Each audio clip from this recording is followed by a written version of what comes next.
আসসালামু আলাইকুম। সুপ্রিয় শিক্ষার্থীবৃন্দ, সরকারের তোলারাম কলেজ কর্তৃক আয়োজিত অনলাইন ক্লাসে তোমাদের সকলকে স্বাগতম। অনলাইন ক্লাসের এ পর্যায়ে রয়েছে একাদশ ও দ্বাদশ শ্রেণীর শিক্ষার্থীদের জন্য সমাজকর্ম প্রথম পত্রের উপর একটি ক্লাস। একাদশ শ্রেণীর শিক্ষার্থীদের জন্য আজকের ক্লাসটি প্রথম ক্লাস। তো আমরা বইয়ের প্রথম থেকে আজকে আলোচনা করব। যে সকল শিক্ষার্থী আমার ক্লাসটি দেখছো তারা অবশ্যই কমেন্টসে তোমাদের রোলগুলো এবং শ্রেণী তুলে ধরবে। আচ্ছা, আজকে আমরা সমাজকর্ম প্রথম পত্রের প্রথম অধ্যায় নিয়ে আলোচনা করব। তো আমাদের আজকে আলোচনার যে সকল বিষয়বস্তু রয়েছে সেগুলো তোমাদেরকে প্রথমে বলে নিচ্ছি। আমাদের আজকে আলোচনার বিষয়বস্তু হলো সমাজকর্ম কি, অর্থাৎ সমাজকর্ম সম্পর্কে ধারণা। দ্বিতীয় রয়েছে সমাজকর্মের লক্ষ্য ও উদ্দেশ্য। এরপরেই রয়েছে সমাজকর্মের প্রকৃতি ও বৈশিষ্ট্য, এবং সর্বশেষ যে বিষয়টি নিয়ে আমরা আলোচনা করব সেটি হলো সমাজকর্মের পরিধি।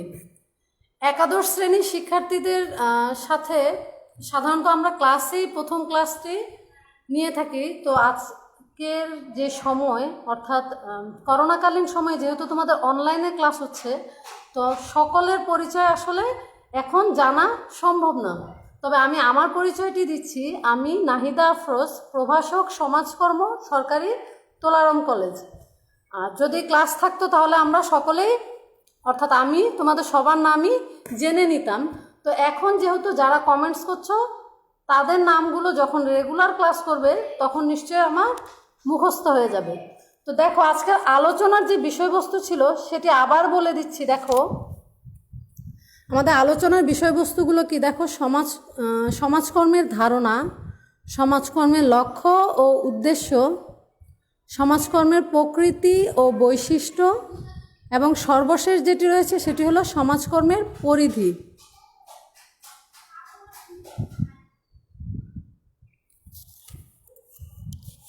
আচ্ছা, আমার মানবিকের যে সকল শিক্ষার্থী ক্লাস করছো তাদের মধ্যে যারা সমাজকর্ম বিষয়টি চয়েসে রেখেছো তাদের সকলকে ধন্যবাদ সমাজকর্ম বিষয়টিকে নিজেদের পাঠ্য বিষয় হিসাবে অন্তর্ভুক্ত করার জন্য। তো দেখো, প্রথমেই যে বিষয়টি নিয়ে আমরা আলোচনা করব সেটি হলো সমাজকর্ম বা সমাজ কল্যাণ কি। স্বাভাবিকভাবে আমাদের দেশের অধিকাংশ মানুষের ধারণা সমাজকর্ম হলো সমাজ সেবামূলক যে সকল কার্যক্রম রয়েছে সেগুলো। অর্থাৎ অনেক সময় দেখা যায় যে কোনো মানব হিতৈষী অর্থাৎ মানব কল্যাণমূলক কোনো কাজ করা হচ্ছে, সেটিকেও আমরা কি মনে করি? আমরা মনে করি সেটি। প্রকৃতপক্ষে সমাজ কল্যাণ বা সমাজকর্ম বলতে এ ধরনের কাজকে বোঝানো হয় না। সারা পৃথিবীতে সমাজকর্ম একটি পেশা হিসেবে বিবেচিত বা স্বীকৃত। আমাদের দেশে যেমন ডাক্তার, ইঞ্জিনিয়ার আলাদা আলাদা পেশা বা প্রফেশন, ঠিক একইভাবে পৃথিবীর উন্নত যে রাষ্ট্রগুলো রয়েছে, অর্থাৎ আমাদের পৃথিবীতে যে ওয়েস্টার্ন কান্ট্রিগুলো রয়েছে সেখানে কিন্তু সমাজকর্ম আলাদা একটি পেশা। সেখানে কিন্তু একজন সমাজকর্মীর আলাদা চেম্বার থাকে, যেখানে ক্লায়েন্ট অর্থাৎ সাহায্যার্থী বা রোগী তার সমস্যা নিয়ে একজন পেশাদার সমাজকর্মীর নিকট যেয়ে থাকেন। তো তাহলে এখন আমরা জানবো আসলে সমাজকর্ম কি। খুব সাধারণ ভাষায় বলা যায় সমাজকর্ম হলো এমন একটি পেশা যার মাধ্যমে সমস্যাগ্রস্ত মানুষের সমস্যা সমাধানে সহায়তা করা হয়। আমি আবার বলছি, সমাজকর্ম হলো এমন একটি পেশা যা সমস্যাগ্রস্ত মানুষের সমস্যা সমাধানে সহায়তা করা হয়। তোমাদের মধ্যে যারা এখনো বই কিনোনি তারা এই সংজ্ঞাগুলো আশা করছি লিখে নিবে আমি যেভাবে বলছি, অর্থাৎ একদম সাধারণভাবে। বইয়ের ভাষা আমরা জানি যে অনেকটা কঠিন, সেই তুলনায় আমরা চেষ্টা করব বিষয়গুলোকে আরও সহজভাবে আলোচনা করার জন্য। তারপর যেটা বলা যায় সেটি হলো সমাজকর্ম হলো একটি বিজ্ঞান ভিত্তিক প্রক্রিয়া। অর্থাৎ এই যে সমাজকর্ম পেশাটার মাধ্যমে মানুষকে সেবা প্রদান করা হয়, সেক্ষেত্রে এই পেশাটা হলো একটি বিজ্ঞান ভিত্তিক প্রক্রিয়া। অর্থাৎ এখানে বিজ্ঞানের যে ধাপগুলো রয়েছে সেই ধাপগুলো অনুসরণ করা হয়, অর্থাৎ এটি মন গড়া কোনো বিষয় নয়। তারপর দেখো সমাজকর্ম সম্পর্কে অনেকেই অনেক ধরনের সংজ্ঞা প্রদান করেছেন, কিন্তু আমরা যে সংজ্ঞাগুলো সবসময় আলোচনা করব সমাজকর্ম বিষয়ের অন্তর্ভুক্ত যে সকল টপিকস রয়েছে সবখানে একটা জিনিসকে আমরা প্রাধান্য দেওয়ার চেষ্টা করি, সেটা হলো সমাজকর্মের যে ডিকশনারি আছে, অর্থাৎ সোশ্যাল ওয়ার্ক ডিকশনারি। এই সোশ্যাল ওয়ার্ক ডিকশনারিতে কি বলা হয়েছে এই বিষয়গুলো নিয়ে আমরা প্রথমে সবগুলো টপিকসে আমরা এই বিষয়টা নিয়ে জানব। দেখো সমাজকর্মের ইংরেজি প্রতিশব্দ হলো সোশ্যাল ওয়ার্ক, আর সমাজ কল্যাণের ইংরেজি প্রতিশব্দ হলো সোশ্যাল ওয়েলফেয়ার। সমাজকর্মের একটি আন্তর্জাতিক সংগঠন রয়েছে যেটির নাম হলো NASW, অর্থাৎ NASW এটার পূর্ণরূপ হলো national association of social workers. আবার বলছি, যে সকল শিক্ষার্থী খাতায় লিখে রাখছো তাদেরকে পূর্ণরূপটি আবার বলছি, national association of social work. তোমাদের কিন্তু MCQতে এই প্রশ্নটা প্রায়ই আসে, NASW এর পূর্ণরূপ কি। তারপর সৃজনশীল প্রশ্নের যে প্রথম প্রশ্নটা অর্থাৎ ক নাম্বার প্রশ্নের মধ্যে আসে যে NASW এর পূর্ণরূপ কি।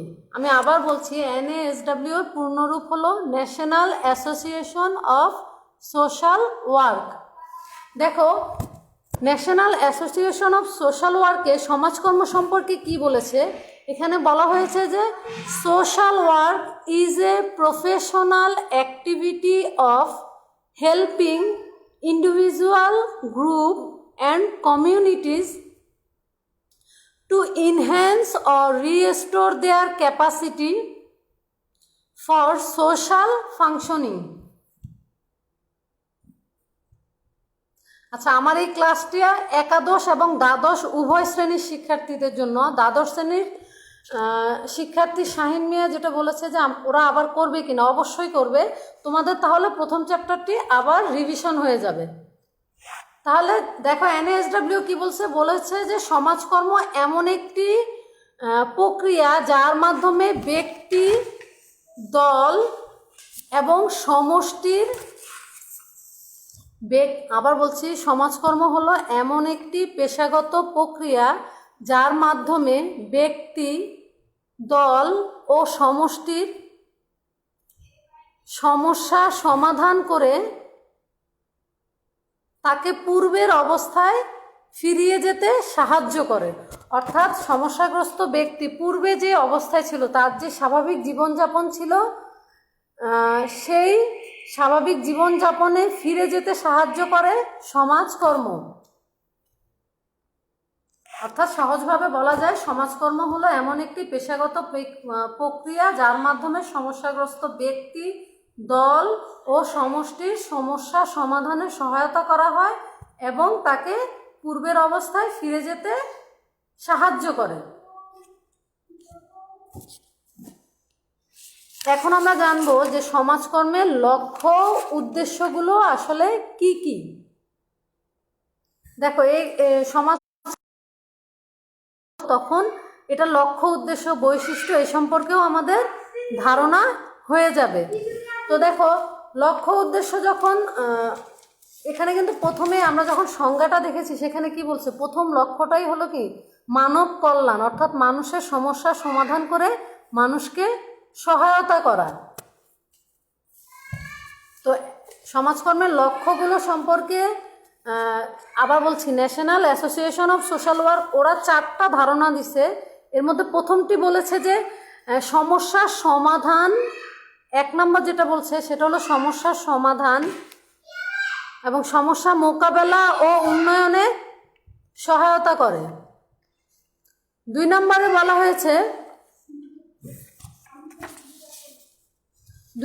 বলা হয়েছে জনগণকে সম্পদ, সেবা ও সুযোগের সুবিধার সাথে সম্পৃক্ত করা। 2 নম্বর যে লক্ষ্যটি বলা হয়েছে সেটি হলো জনগণকে সম্পদ, সেবা ও সুযোগের সাথে সম্পৃক্ত করা। 3 নম্বরে বলা হয়েছে কার্যকরী সেবা ও মানব সেবা, কার্যকরী সেবা ও মানব সেবা ব্যবস্থার উন্নয়ন। এবং সর্বশেষ 4 নম্বরে যেটি বলা হয়েছে সেটি হলো সামাজিক নীতির উন্নয়ন ও বিকাশ।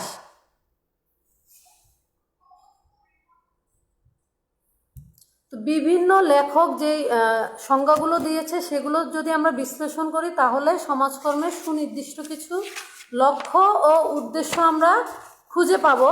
তো পয়েন্ট আকারে আমি বলছি, দেখো 1 নম্বর পয়েন্ট, আচ্ছা অনেকেই প্রশ্ন করছো যে কোন লেখকের বই পড়বে।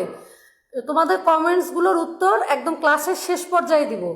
যার যে প্রশ্ন আছে প্রশ্নগুলোর উত্তর ক্লাসের শেষের দিকে দিব। আগে আমরা টপিকসটি শেষ করে নিই।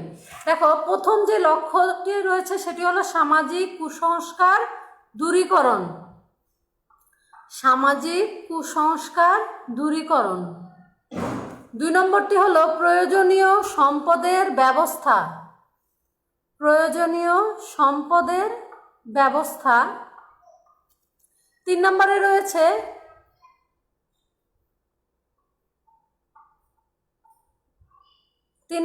রয়েছে জনগণের অংশগ্রহণ নিশ্চিত করা। 3 নম্বরে রয়েছে জনগণের অংশগ্রহণ নিশ্চিত করা। আচ্ছা বিপ্লব হাসান আপন সম্ভবত যে NASW যে 3টি লক্ষ্য উদ্দেশ্যের কথা বলেছে সেই 3 নম্বরটাই জানতে চেয়েছে। সেটি হলো কার্যকরী সেবা এবং মানব সেবা ব্যবস্থার উন্নয়ন। কার্যকরী সেবা ও মানব সেবা ব্যবস্থার উন্নয়ন। দেখো 3 নম্বর যে পয়েন্টটি ছিল সেটি হলো জনগণের অংশগ্রহণ নিশ্চিত করা। জনগণের অংশগ্রহণ নিশ্চিত করা। আমাদের 4 নম্বর লক্ষ্য উদ্দেশ্যটি হলো মানব সম্পদ উন্নয়ন। 4 নম্বর লক্ষ্য উদ্দেশ্যটি হলো মানব সম্পদ উন্নয়ন। 6 নম্বরে রয়েছে সমন্বয় সাধন। 6 নম্বরে রয়েছে সমন্বয় সাধন। 7 নম্বর পয়েন্টটি হলো জাতীয় উন্নয়ন। 7 নম্বর পয়েন্টটি হলো জাতীয় উন্নয়ন। 8 নম্বরে রয়েছে পারস্পরিক সম্পর্কের উন্নয়ন। পারস্পরিক সম্পর্কের উন্নয়ন। 9 নম্বর লক্ষ্য উদ্দেশ্যটি হলো সমস্যার বৈজ্ঞানিক সমাধান। সমস্যার বৈজ্ঞানিক সমাধান। 10 নম্বর লক্ষ্য উদ্দেশ্যটি হলো ব্যক্তিত্বের বিকাশ। 10 নম্বর লক্ষ্য উদ্দেশ্যটি হলো ব্যক্তিত্বের বিকাশ। 11 নম্বরে রয়েছে ব্যক্তি স্বাধীনতা অর্জন। ব্যক্তি স্বাধীনতা অর্জন। 12 নম্বরে রয়েছে ন্যায় বিচার প্রতিষ্ঠা করা। আমাদের 12 নম্বর লক্ষ্য উদ্দেশ্যটি হলো ন্যায় বিচার প্রতিষ্ঠা করা। এরপরে রয়েছে অধিকার ও দায়িত্ব সম্পর্কে সচেতন করে তোলা। অধিকার ও দায়িত্ব সম্পর্কে সচেতন করে তোলা। তারপর লেখো মৌল মানবিক চাহিদা পূরণে নিশ্চয়তা। মৌল মানবিক চাহিদা পূরণে নিশ্চয়তা। তারপর রয়েছে বাঞ্ছিত আর্থসামাজিক পরিবেশ সৃষ্টি করা। বাঞ্ছিত আর্থসামাজিক পরিবেশ সৃষ্টি করা। তোমরা অবশ্যই খাতায় পয়েন্টগুলো তুলে নিবে। পয়েন্টের বিশ্লেষণ যখন করব তখন তুমি নিজের সাথে মিলিয়ে নিতে পারবে। তো যারা এখনো লিখে নিতে পারোনি তাদেরকে একবার দেখিয়ে দিচ্ছি পয়েন্টগুলো। দেখো প্রথমেই ছিল সামাজিক কুসংস্কার দূরীকরণ। সামাজিক কুসংস্কার দূরীকরণ। তারপরে রয়েছিল 2 নম্বরে যেটি সেটি হলো প্রয়োজনীয় সম্পদের ব্যবস্থা। 3 নম্বরে ছিল জনগণের অংশগ্রহণ নিশ্চিত করা। 4 নম্বরে রয়েছে মানব সম্পদ উন্নয়ন। 6 নম্বরে রয়েছে সমন্বয় সাধন। 7 নম্বরে রয়েছে জাতীয় উন্নয়ন। 8 নম্বরে রয়েছে পারস্পরিক সম্পর্কের উন্নয়ন। 9 নম্বরে রয়েছে সমস্যার বৈজ্ঞানিক সমাধান। 10 নম্বরে রয়েছে ব্যক্তিত্বের বিকাশ। ব্যক্তিত্বের বিকাশ। দেখো এরপরে রয়েছে ন্যায় বিচার কায়েম করা। ন্যায় বিচার কায়েম করা, ব্যক্তি স্বাধীনতা অর্জন, অধিকার ও দায়িত্ব সম্পর্কে সচেতন করা, দৃষ্টিভঙ্গির পরিবর্তন সাধন, মৌল মানবিক চাহিদা পূরণে নিশ্চয়তা, বাঞ্ছিত আর্থসামাজিক পরিবেশ সৃষ্টি। বাঞ্ছিত আর্থসামাজিক পরিবেশ সৃষ্টি।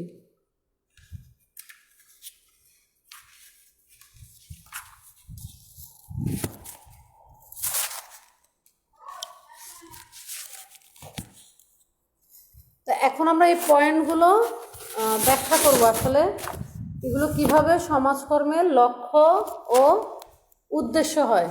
ঠিক আছে? আচ্ছা, প্রথম যেই লক্ষ্য উদ্দেশ্যটা ছিল সেটি ছিল যে সামাজিক কুসংস্কার দূরীকরণ, অর্থাৎ সমাজে যে কুসংস্কারগুলো বিদ্যমান রয়েছে এবং এই সকল কুসংস্কারের কারণে বিভিন্ন সামাজিক যে সমস্যাগুলো সৃষ্টি হয়, এই সামাজিক সমস্যা বা এই ধরনের মনোসামাজিক সমস্যা নিয়েই কিন্তু একজন সমস্যাগ্রস্ত ব্যক্তি একজন পেশাদার সমাজকর্মীর নিকট যায় যে তার সমস্যাটা কিভাবে সমাধান করা সম্ভব। সেজন্য সমাজকর্মের অন্যতম লক্ষ্য হলো সমাজ হতে কুসংস্কারগুলো দূরীকরণ। এ ধরনের কুসংস্কার যখন দূর হবে তখন মানুষের সামাজিক সমস্যাগুলোও অনেক কমে যাবে। তারপর দেখো 2 নম্বরে বলা হয়েছে যে প্রয়োজনীয় সম্পদের ব্যবস্থা করা, অর্থাৎ একটা মানুষ যখন স্বাভাবিক জীবনযাপন করতে যাবে, অর্থাৎ একটা মানুষের স্বাভাবিক জীবনযাপন করার জন্য যে সম্পদের প্রয়োজন সেই সম্পদের ব্যবস্থা করা, অর্থাৎ সেই সম্পদ জনগণকে সরবরাহ করা সমাজকর্মের অন্যতম একটি লক্ষ্য ও উদ্দেশ্য। তারপরে দেখো 3 নম্বর যে পয়েন্টটি ছিল আমাদের সেটি হলো জনগণের অংশগ্রহণ নিশ্চিত করা, অর্থাৎ যে কোনো কর্মকাণ্ড, সেটা উন্নয়নমূলক কর্মকাণ্ড হোক বা অর্থনৈতিক কর্মকাণ্ড হোক বা সামাজিক কর্মকাণ্ড হোক, সে সকল কর্মকাণ্ডে যখন একটি দেশের বা একটি এলাকার জনগণের অংশগ্রহণ থাকবে তখন সেই কার্যক্রমটি বা সেই কর্মসূচিটি অনেক বেশি ফলপ্রসূ হবে। এজন্য বলা হয়েছে যে জনগণের অংশগ্রহণ নিশ্চিত করা হলো সমাজকর্মের অন্যতম একটি লক্ষ্য। এবং সমস্যা যখন সমাজকর্মে যখন একজন ব্যক্তির বা একটি দলের বা একটি কমিউনিটির মানে একটি জনসমষ্টির সমস্যা যখন সমাধান করা হয় তখন তাদের অংশগ্রহণটা সেখানে নিশ্চিত করা হয়। কারণ সমাজকর্ম কখনোই কারো উপর কোনো সিদ্ধান্ত চাপিয়ে দেওয়াতে বিশ্বাস করে না। যাকে নিয়ে সিদ্ধান্ত নেওয়া হবে সেক্ষেত্রে তার মতামত এবং তার অংশগ্রহণ অবশ্যই থাকতে হবে। এজন্য বলা হয়েছে যে জনগণের অংশগ্রহণ নিশ্চিত করাটা হলো সমাজকর্মের অন্যতম একটি লক্ষ্য। তারপরে দেখো রয়েছে মানব সম্পদ উন্নয়ন, অর্থাৎ মানুষকে বোঝানোয় সম্পদে কিভাবে পরিণত করা যায় এই বিষয়টির উপর গুরুত্ব আরোপ করেছে সমাজকর্ম। কিভাবে দেখো, প্রতিটা মানুষের মাঝেই কি রয়েছে? সুপ্ত ক্ষমতা রয়েছে। প্রতিটা মানুষের মাঝেই কি সুপ্ত প্রতিভা রয়েছে। এখন এই প্রতিভাটি কিভাবে বিকশিত করা যায়, এই প্রতিভা বিকশিত করার মাধ্যমে কিভাবে সেই মানুষটিকে সম্পদে পরিণত করা যায়, অর্থাৎ মানব সম্পদ উন্নয়ন কিভাবে সংগঠিত করা যায়, এটি হলো সমাজকর্মের অন্যতম একটি লক্ষ্য ও উদ্দেশ্য। তারপরে দেখো রয়েছে আমাদের 6 নম্বর যে লক্ষ্য উদ্দেশ্যটি রয়েছে সেটি হলো সমন্বয় সাধন, অর্থাৎ আমরা জানি যে একসাথে অনেকগুলো কাজ সংগঠিত যখন হয়ে থাকে যদি সেই কাজের মাঝে সমন্বয় না থাকে তাহলে কি সেই কাজ মানে আশানুরূপ ফল নিয়ে আসতে পারে না। তো একটি কাজের মাঝে যদি সমন্বয় করা যায়, প্রত্যেকটি কাজের ইউনিটের মধ্যে যদি সমন্বয় করা যায়, তখন কি হয়, তখন সেই কাজটি অনেক বেশি কল্যাণমূলক হয়, তখন সেই কাজটি অনেক বেশি ফলপ্রসূ হয়। যেমন দেখবে যে এখন একটি শার্ট তৈরি করা হয়, শার্টের কিন্তু কেউ আয়রন করে, কেউ কি কাপড় শুধু শার্টের কাপড় কাটে, কেউ বোতাম সেলাই করে, কেউ শার্টটি সেলাই করে, কেউ প্যাকেটিং করে। কিন্তু এই কাজগুলোর মাঝে যদি সমন্বয় করা না যায় তাহলে কি একটি শার্ট কখনোই তৈরি করা সম্ভব হবে না। তৈরি করলেও সেটি কিন্তু এক্সপেক্টেড শার্টটি হবে না। সেরকম প্রত্যেকটি কাজের মাঝে যদি সমন্বয় না হয় তাহলে কোনো কর্মসূচি সফল হয়ে উঠতে পারে না। তারপর দেখো 7 নম্বর যে লক্ষ্য উদ্দেশ্যটি রয়েছে সেটি হলো জাতীয় উন্নয়ন। সমাজকর্ম ব্যক্তির সমস্যা সমাধানে কাজ করে, দলের সমস্যা সমাধানে কাজ করে এবং সমষ্টির সমস্যা সমাধানে কাজ করে। কিন্তু এই তিনটি দিক নিয়েই কিন্তু একটি মানে জাতি, অর্থাৎ একটি জাতির উন্নয়ন সম্ভব তখনই যখন এই তিনটি দিকের, তিনটি দলের বা তিনটি কমিউনিটির সমস্যা যখন সমাধান সম্ভব, অর্থাৎ সবার সমস্যা যখন সমাধান হবে তখনই কিন্তু জাতীয় উন্নয়ন ত্বরান্বিত হবে। জনগণের সমস্যা যখন সঠিক উপায়ে সমাধান করা হবে তখনই কি জাতীয় উন্নয়ন বেগবান হবে। তারপরে দেখো আমাদের 8 নম্বর যে লক্ষ্য উদ্দেশ্যটি রয়েছে সেটি হলো পারস্পরিক সম্পর্কের উন্নয়ন। অর্থাৎ এক্ষেত্রে পারস্পরিক সম্পর্ক বলতে পরিবারের সদস্যদের মধ্যে সম্পর্ক হতে পারে, প্রতিবেশীর সাথে সম্পর্ক হতে পারে, শিক্ষার্থী শিক্ষকের সম্পর্ক হতে পারে এবং কলিগের অর্থাৎ সহকর্মীর সম্পর্ক হতে পারে, শিক্ষার্থীদের নিজের সম্পর্ক হতে পারে। অর্থাৎ যে কোনো অবস্থায়, যে কোনো পরিবেশে যে ধরনের সামাজিক সম্পর্কগুলো রয়েছে সেই সম্পর্কগুলোর উন্নয়ন করা সমাজকর্মের অন্যতম একটি লক্ষ্য। এজন্য সমাজকর্মে কিন্তু কাউন্সিলিং করা হয়। অনেক সময় দেখা যায় আমরা কলেজে এই জিনিসটি বেশি দেখি যে যখন ফার্স্ট ইয়ারে শিক্ষার্থীরা ভর্তি হয় তখন নানা ধরনের সমস্যার সৃষ্টি হয়। দেখা যায় কি এক গ্রুপের সাথে হয়তো এক গ্রুপের কি মারামারি হচ্ছে, গন্ডগোল হচ্ছে, তো বা একই ক্লাসে বিভিন্ন গ্রুপিং তৈরি হচ্ছে। তখন কি এই যে তাদের মধ্যে যে মনোসামাজিক সমস্যাগুলো তৈরি হয়, এই সমস্যাগুলো সমাধান করা তখনই সম্ভব যখন তাদের মধ্যে যে সম্পর্ক রয়েছে সে সম্পর্কের যখন উন্নয়ন ঘটানো যাবে, যখন তারা পরস্পরের প্রতি সহমর্মী হয়ে উঠবে। এই জন্য পারস্পরিক সম্পর্কের উন্নয়নের প্রতি সমাজকর্ম গুরুত্ব দিয়ে থাকে। তারপরে দেখো আমাদের 9 নম্বর যে লক্ষ্য উদ্দেশ্যটি ছিল সেটি হলো সমস্যার বৈজ্ঞানিক সমাধান। অর্থাৎ এখানে কোনো কল্পনা প্রসূত কোনো সমাধান নয়, একটি সমস্যার বৈজ্ঞানিক সমাধান দিয়ে থাকে সমাজকর্ম। এই জন্য দেখবে সমাজকর্ম যখন সমস্যার সমাধান করে তখন মূলত 4টি ধাপ অনুসরণ করে।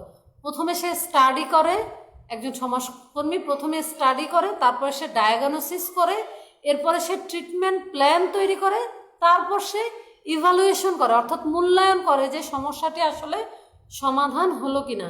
এই বিষয়টি নিয়ে আমরা পরবর্তীতে ষষ্ঠ অধ্যায়ে যে আলোচনা করব, আসলে সমস্যা সমাধানের যে ধাপগুলো প্রক্রিয়াটা সেটা নিয়ে আমরা পরবর্তীতে আলোচনা করব। কিন্তু এই যে ধাপ, এই যে সমস্যা সমাধানের প্রক্রিয়া, এটি কিন্তু বৈজ্ঞানিক পদ্ধতি, এখানে কিন্তু কল্পনাপ্রসূত কোনো কিছু নেই। অর্থাৎ সমস্যা সমাধানের বৈজ্ঞানিক যে প্রক্রিয়া সেটি অনুসরণ করাই হলো সমাজকর্মের লক্ষ্য উদ্দেশ্য।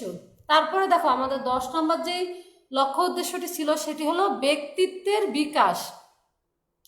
অর্থাৎ একজন মানুষের পার্সোনালিটি প্রপারলি ডেভেলপ করার জন্য সমাজকর্ম কি করে, কাজ করে থাকে।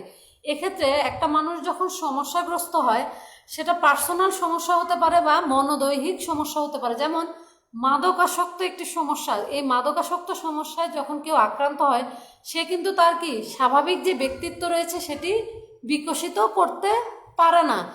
তখন একজন পেশাদার সমাজকর্মী সেই সমস্যাগ্রস্ত ব্যক্তিকে সাহায্য করে তার যে পার্সোনালিটি রয়েছে সেটি ডেভেলপ করার জন্য, সেটি বিকশিত করার জন্য। কিভাবে সাহায্য করে? তার সমস্যাটি সমাধান করার মাধ্যমে। তবে তোমাদের হয়তো একটি ধারণা থাকতে পারে যে মানুষের সমস্যার সমাধান করে দেয় সমাজকর্মী। এটি সম্পূর্ণ ভুল ধারণা। সমাজকর্মী কখনোই সমস্যার সমাধান করে দেয় না, সমাজকর্মী সমস্যা সমাধানে সাহায্য করে। সমস্যাটি সমাধান করে থাকে সেই সমস্যাগ্রস্ত ব্যক্তি নিজেই, কিন্তু এতে তাকে সাহায্য করে একজন পেশাদার সমাজকর্মী। তারপরে দেখো আমাদের 11 নম্বর যে পয়েন্টটি ছিল, অর্থাৎ ন্যায় বিচার কায়েম করা। সমাজে ন্যায় বিচার কায়েম করা অর্থাৎ মানুষের ন্যায় বিচার প্রতিষ্ঠার জন্য কাজ করাই হলো সমাজকর্মের অন্যতম লক্ষ্য। অর্থাৎ কোনো ব্যক্তি ধর্ম, বর্ণ, গোষ্ঠী নির্বিশেষে প্রতিটা মানুষ যেন একটি রাষ্ট্র হতে সমান সুযোগ পায়, ন্যায় বিচার পায়, এই দিকটি খেয়াল রাখাও সমাজকর্মের লক্ষ্য।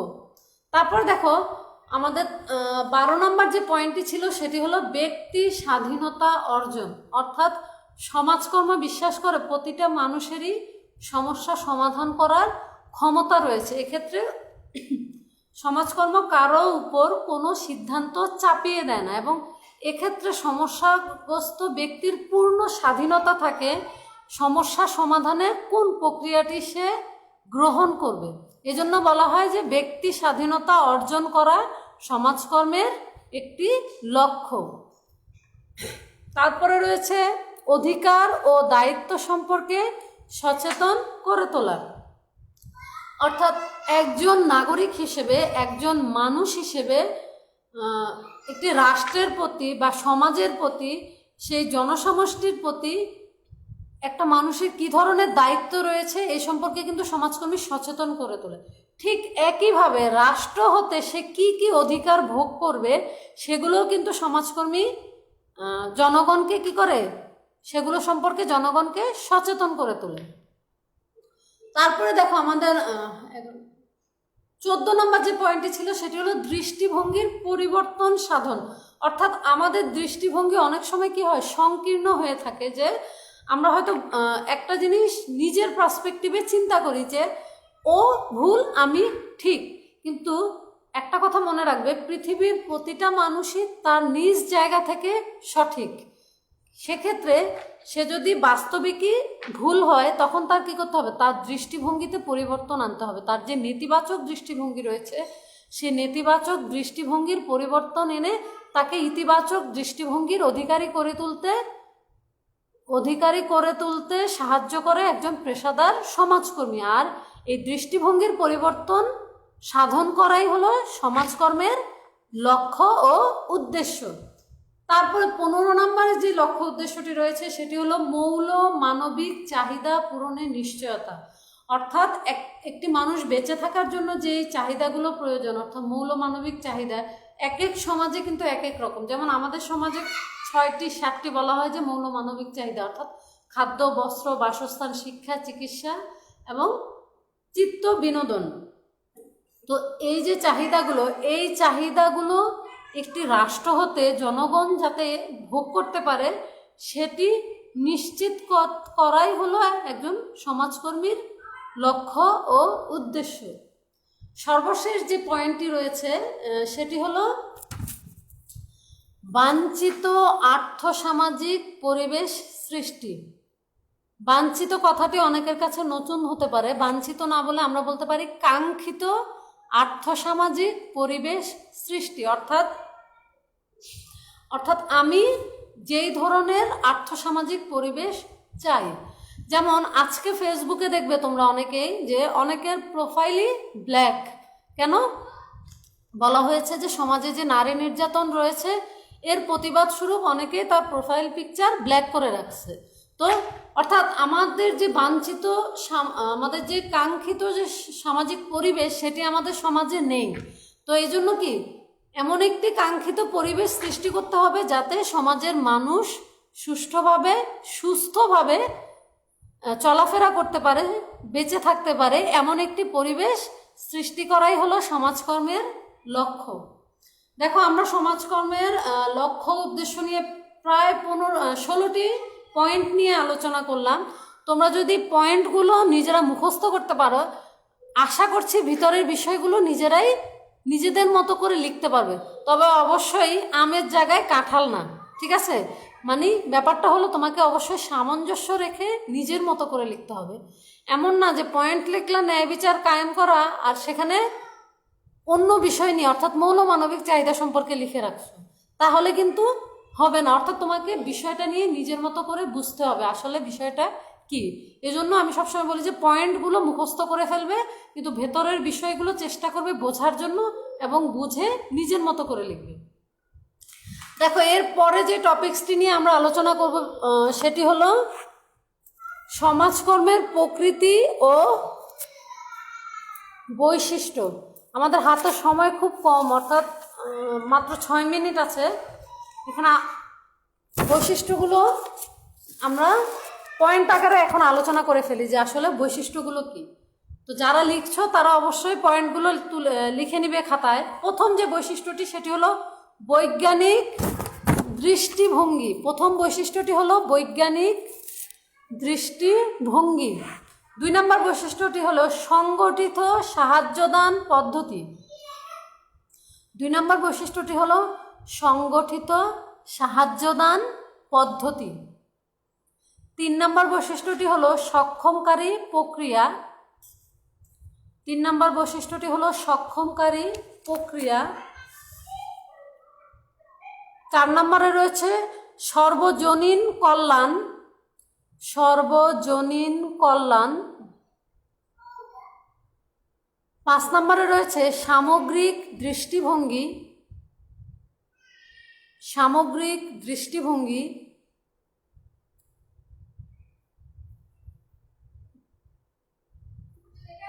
6 নম্বরে রয়েছে সমস্যার স্থায়ী সমাধান। সমস্যার স্থায়ী সমাধান। এরপরে রয়েছে পেশাগত জ্ঞান অর্জন। পেশাগত জ্ঞান অর্জন। তারপরে রয়েছে গতিশীল ভূমিকা। গতিশীল ভূমিকা। ত্রিমুখী পদক্ষেপ। ত্রিমুখী পদক্ষেপ।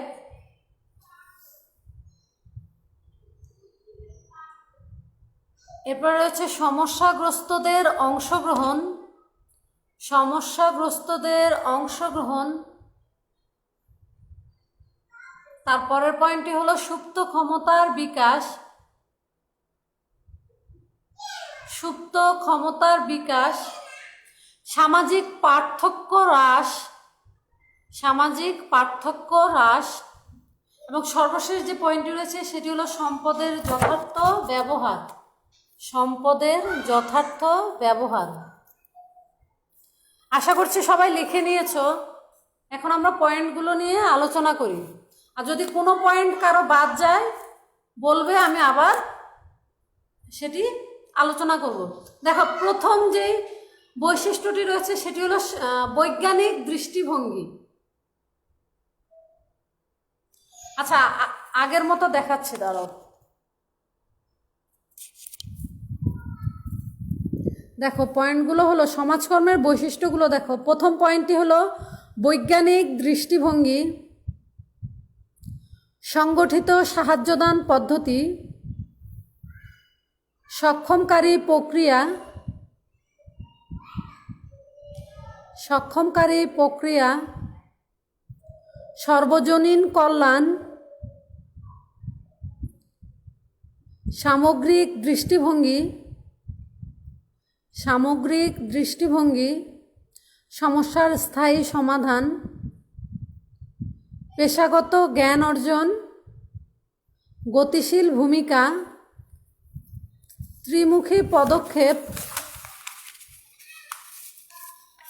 ত্রিমুখী পদক্ষেপ। তারপর হলো সমস্যাগ্রস্তদের অংশগ্রহণ, জাতীয় উন্নয়ন, সুপ্ত ক্ষমতার বিকাশ, সামাজিক পার্থক্য হ্রাস, জনগণের চাহিদাকে অগ্রাধিকার এবং সর্বশেষ সম্পদের যথার্থ ব্যবহার।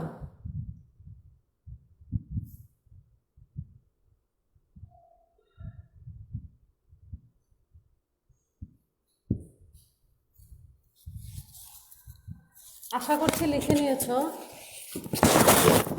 এখন আমরা এই পয়েন্টগুলো খুব সংক্ষেপে আলোচনা করব যে বৈশিষ্ট্যগুলো আসলে কি কি।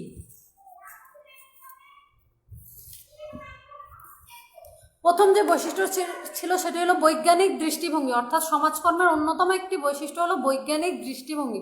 সমাজকর্ম সব কিছু বৈজ্ঞানিকভাবে চিন্তা করে বা বৈজ্ঞানিকভাবে সমস্যার সমাধান করে। সমাজকর্মের একদম সমস্যার সমাধানের প্রথম হতে শেষ পর্যন্ত যে পদক্ষেপগুলো রয়েছে সেটি বৈজ্ঞানিক প্রক্রিয়ায় করা হয়। এজন্য বলা হয়েছে এক্ষেত্রে সমস্যা সমাধানে বৈজ্ঞানিক দৃষ্টিভঙ্গি আরোপ করা হয়। 2 নম্বরে দেখো সংগঠিত সাহায্যদান পদ্ধতি, অর্থাৎ সমাজকর্মে এলোমেলোভাবে সাহায্য দিয়ে থাকে না। এক্ষেত্রে সাহায্য দানের যে প্রক্রিয়াটি সেটি হলো সংগঠিত, অর্থাৎ আগে যেমন সাহায্য করা হতো, অর্থাৎ পূর্বের যে সমাজ কল্যাণ ধারণাটি ছিল সেটি হলো জনগণকে বিভিন্ন ধরনের বস্তুগত বা টাকা পয়সা দিয়ে সাহায্য করা হতো। এই ধরনের সাহায্যে সমাজকর্ম বিশ্বাস করে না। এই জন্য সমাজকর্মের যে সাহায্যদান প্রক্রিয়াটি বা পদ্ধতিটি সেটি হলো সংগঠিত। তারপরে দেখো সক্ষমকারী প্রক্রিয়া, আমাদের 3 নম্বর যে পয়েন্টটি রয়েছে সেটি হলো সক্ষমকারী প্রক্রিয়া।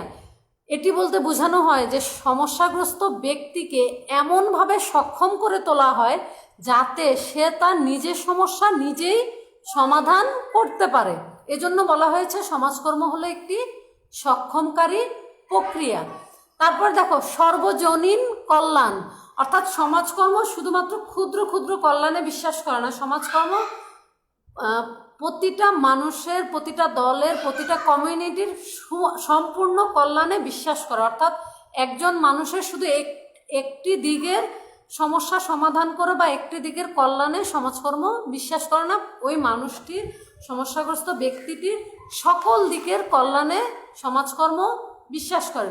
তারপর দেখো সামগ্রিক দৃষ্টিভঙ্গি, অর্থাৎ সমস্যা সমাধানের জন্য শুধুমাত্র একটি দিকে দৃষ্টি দেওয়া হয় না। সমস্যা সমাধানের জন্য সমস্যার সাথে সম্পৃক্ত যত বিষয় রয়েছে তত বিষয়ে দৃষ্টি প্রদান করা হয়, তত বিষয় নিয়ে গবেষণা করা হয়। এই জন্য সামগ্রিকভাবে অর্থাৎ সব কিছু নিয়েই সমাজকর্ম গবেষণা করে। তারপর দেখো সমস্যার স্থায়ী সমাধান। একজন দরিদ্র মানুষকে তুমি যদি 1000 বা 2000 টাকা দাও তাহলে কি হবে, সমস্যার এটা হলো অস্থায়ী সমাধান, যে সেই মানুষটি কিছুদিন পরে আবার দারিদ্র্যে নিপতিত হবে। কিন্তু তুমি যদি তাকে এমনভাবে সহায়তা করো যাতে সে তার কর্মের ব্যবস্থা নিজেই করে নিতে পারে, তাহলে এটা কি হলো, এটা তার সমস্যার স্থায়ী সমাধান হলো। এই জন্য সমাজকর্ম বিশ্বাস করে সমস্যাগ্রস্ত ব্যক্তির সমস্যা সমাধান স্থায়ীভাবে করতে হবে যাতে সে পুনরায় আবার ওই সমস্যায় না পড়ে। তারপর দেখো পেশাগত জ্ঞান অর্জন। একজন সমাজকর্মীকে অবশ্যই সমাজকর্ম বিষয়ে স্নাতক এবং স্নাতকোত্তর ডিগ্রিধারী হতে হবে এবং তাকে পেশাগত বিভিন্ন যে প্রশিক্ষণ রয়েছে বা গবেষণা রয়েছে এই বিষয়গুলোতে অংশগ্রহণ করে তার পেশাগত জ্ঞানকে সমৃদ্ধ করতে হবে। তারপর দেখো আমাদের 8 নম্বর যে পয়েন্টটি রয়েছে সেটি হলো গতিশীল ভূমিকা, অর্থাৎ সমাজকর্ম স্থবিরতায় বিশ্বাস করে না, গতিশীল প্রক্রিয়াকেই সমাজকর্ম বিশ্বাস করে। এই জন্য একজন মানুষকে যাতে আরও গতিশীল করা যায়, তাকে যেন সমাজে একজন গুরুত্বপূর্ণ ব্যক্তি হিসেবে তুলে ধরা যায়, তার যে সামাজিক ভূমিকা রয়েছে সেই ভূমিকায় সে যেন গতিশীল থাকে, সেই জন্য সমাজকর্ম কাজ করে। তারপর 9 নম্বর যে পয়েন্টটি ছিল সেটি হলো ত্রিমুখী পদক্ষেপ, অর্থাৎ ত্রিমুখী বলতে কি বোঝানো হয় দেখো, প্রতিকার, প্রতিরোধ ও উন্নয়ন, এই 3টা বিষয়কে বলা হয়েছে ত্রিমুখী। অর্থাৎ সমস্যার প্রতিকার করতে হবে, সমস্যাকে প্রতিরোধ করতে হবে, সমস্যার সমাধান করে অবস্থার উন্নয়ন করতে হবে। এজন্য সমাজকর্ম যখন কোনো সমস্যার সমাধান করে তখন ত্রিমুখী পদক্ষেপের মাধ্যমে সমস্যার সমাধান করে থাকে। তারপরে দেখো আরেকটি বৈশিষ্ট্য রয়েছে সেটি হলো সমস্যাগ্রস্তদের অংশগ্রহণ, অর্থাৎ একজন সমস্যাগ্রস্ত ব্যক্তির সমস্যা সমাধান প্রক্রিয়ায় সমাজকর্মী কোনো কিছু চাপিয়ে দেবে না, বরং সেই সমস্যাগ্রস্ত ব্যক্তির অংশগ্রহণের মাধ্যমে তার জন্য সমাধান খুঁজে নেবে। তারপরে দেখো সুপ্ত ক্ষমতার বিকাশ। আমি আগেও বলেছি পৃথিবীর প্রতিটা মানুষের কোনো না কোনো সুপ্ত ক্ষমতা রয়েছে। এই সুপ্ত ক্ষমতার বিকাশ কিভাবে সম্ভব? সুষ্ঠু শিক্ষার মাধ্যমে একটি মানুষের সুপ্ত ক্ষমতার বিকাশ সাধন করা সম্ভব। এই সুপ্ত ক্ষমতার বিকাশ সাধন করার মাধ্যমেই কিন্তু সমাজের মানুষের সমস্যার সমাধান করা যায় এবং সমাজের উন্নয়ন করা যায়। তারপরে দেখো সামাজিক পার্থক্য হ্রাস, অর্থাৎ আমাদের সমাজে যে বিভিন্ন ধরনের বৈষম্য রয়েছে, অর্থাৎ ধনী গরিব বলো, শিক্ষিত অশিক্ষিত, বিভিন্ন যে পার্থক্য রয়েছে, এই পার্থক্যগুলোকে কমিয়ে আনা সমাজকর্মের একটি বৈশিষ্ট্য। এই পার্থক্যগুলোকে কমিয়ে আনার জন্যই সমাজকর্ম কাজ করে। তারপর দেখো জনগণের চাহিদাকে অগ্রাধিকার, অর্থাৎ যে কোনো ধরনের কার্যক্রম কর্মসূচি তখনই গ্রহণ করা প্রয়োজন যখন এতে জনগণের কি থাকবে, এই কার্যক্রম সম্পর্কে জনগণের চাহিদা থাকবে, এই সমস্যাটা সমাধানের জন্য জনগণের চাহিদা থাকবে। যেমন ধরো কোনো একটি এলাকায় কোনো একটি এলাকায় একটি বিদ্যালয় প্রতিষ্ঠা করা হবে, কিন্তু ওই এলাকার জনগণের যদি চাহিদাই না থাকে বিদ্যালয় প্রতিষ্ঠার ব্যাপারে, তাহলে কি সেই বিদ্যালয় প্রতিষ্ঠা করে কোনো ফলপ্রসূ রেজাল্ট আনা সম্ভব নয়। সেজন্য বলা হয়েছে যে কোনো সমস্যাও ঠিক একই রকম সমাধান করার জন্য জনগণের চাহিদা থাকতে হবে যে এই বিষয়টা আমরা সমাধান চাই। সর্বশেষ যে বৈশিষ্ট্যটি রয়েছে সেটি হলো সম্পদের যথার্থ ব্যবহার। আমরা জানি যে অর্থনীতির ভাষায় পৃথিবীতে অভাব অসীম কিন্তু সম্পদ সসীম। এই সম্পদকেই সুষ্ঠুভাবে ব্যবহার করে ব্যক্তির সমস্যার সমাধান করতে হবে এবং দেশের উন্নয়ন করা তখনই সম্ভব হবে। তো বৈশিষ্ট্যগুলো নিয়ে আমরা আলোচনা করলাম। আমাদের সময় প্রায় শেষ। তোমাদের যাদের আজকে পড়া নিয়ে বা সমাজকর্ম নিয়ে যে ধরনের যে কোনো প্রশ্ন আছে তারা কমেন্টসে তুলে ধরতে পারো, আমি তোমাদের প্রশ্নগুলোর উত্তর বলে যাব।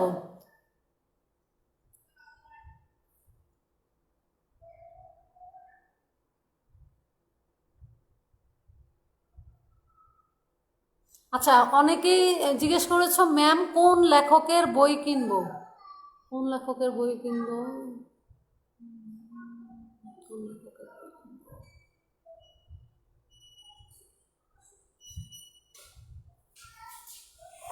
কোন লেখকের বই কিনবে।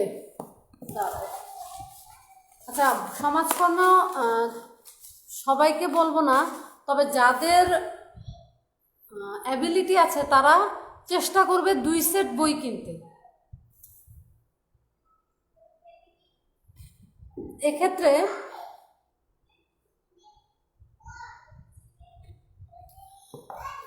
দেখো এখানে অনেকগুলো লেখকের বই আছে। প্রফেসর রেজাউল করিমের বই আছে, তারপরে মোহাম্মদ শহীদুল্লাহ আমিনুল ইসলামের বই আছে,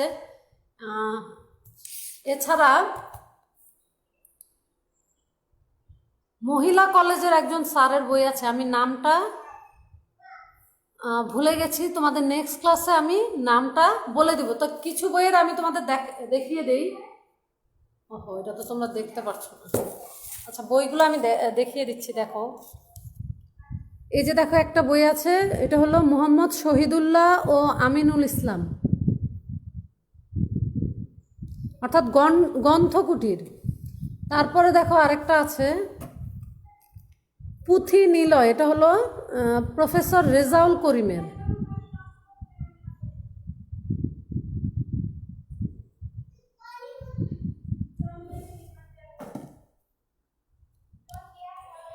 আর তোমরা সেটা হলো লেকচার পাবলিকেশনের বই আছে, লেকচার পাবলিকেশনের বইটাও অনেক ভালো। তবে আমিনুল ইসলামের বইটাতেও অনেক কিছু বোঝার মতো আছে। যারা কিনতে চাও তারা লেকচার পাবলিকেশনের বইটা কিনতে পারো, আর গ্রন্থকুটিরের যে বইটি সেটি কিনতে পারো। ঠিক আছে, আর যদি কোনো প্রশ্ন থাকে সেটিও করতে পারো। আচ্ছা, which one is best? Lecture পাবলিকেশনের বইটা এখন আমার কাছে এখন নেই, তবে ওই বইটা অনেক ভালো, ডিপার্টমেন্টে রয়ে গেছে, আসলে বাসায় নিয়ে আসিনি।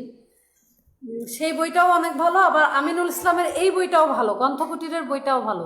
তোমরা যারা 2 সেট কিনতে চাও তারা এই 2 সেট বই কিনতে পারো।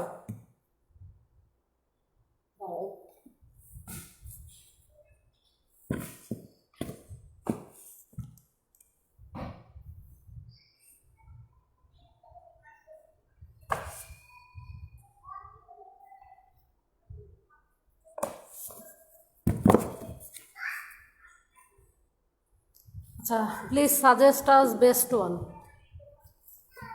আমি এই 2-3 সেট বইয়ের কথা বললাম, তোমাদের আগামী ক্লাসে কোন বইটা সবচেয়ে ভালো ওই বইটার কথা বলবো। তবে লেকচার পাবলিকেশনের লেখকের নাম ভুলে গেছি, ওই বইটা খুবই ভালো ছিল। আর এই যে গ্রন্থকুটিরের, গ্রন্থকুটিরেরটা আমি ফলো করি, আর লেকচারেরটাই বেশি ফলো করি অন্য বইগুলোর তুলনায়। তোমরা যারা কিনতে চাও তারা কিনতে পারো, এই 2 সেট বইয়ের যে কোনো একটি কিনতে পারো। আর যারা অনেক সময় দেখা যায় এখন তো সম্ভব না, যখন কলেজ খোলা থাকে, চেষ্টা করো আপাতত 1 সেট বই কিনতে। পরবর্তীতে কলেজ যখন খুলবে তখন অনেক সময় আমাদের কাছে এক্সট্রা বই থাকে। যে সকল শিক্ষার্থী 2 সেট বই পড়তে আগ্রহী তারা আমার কাছে আসবে, আমি চেষ্টা করব 1 সেট বই দেওয়ার, যদি আমার কাছে থাকে। ঠিক আছে, অনেক সময় আমরা সৌজন্য সংখ্যা পাই, সেখান থেকে চেষ্টা করব যারা আগ্রহী তাদেরকে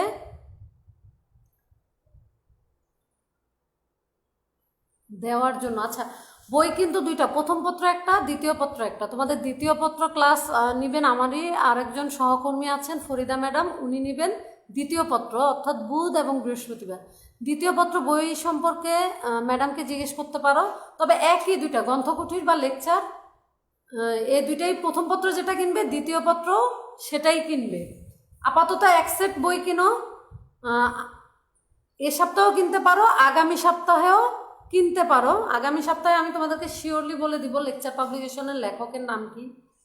তো যারা কিনতে চাও এখনও কিনতে পারো, পরেও কিনতে পারো, সমস্যা নেই। আপাতত ক্লাস করো, তবে রেগুলার ক্লাস করো। যারা রেগুলার ক্লাস করবে তারা অন্তত বিষয়টার মধ্যে মানে টাচে থাকবে যে কোনটার পর কোনটা যাচ্ছে, তখন তোমরা বই কিনলেও বইয়ের সাথে মেলাতে পারবে।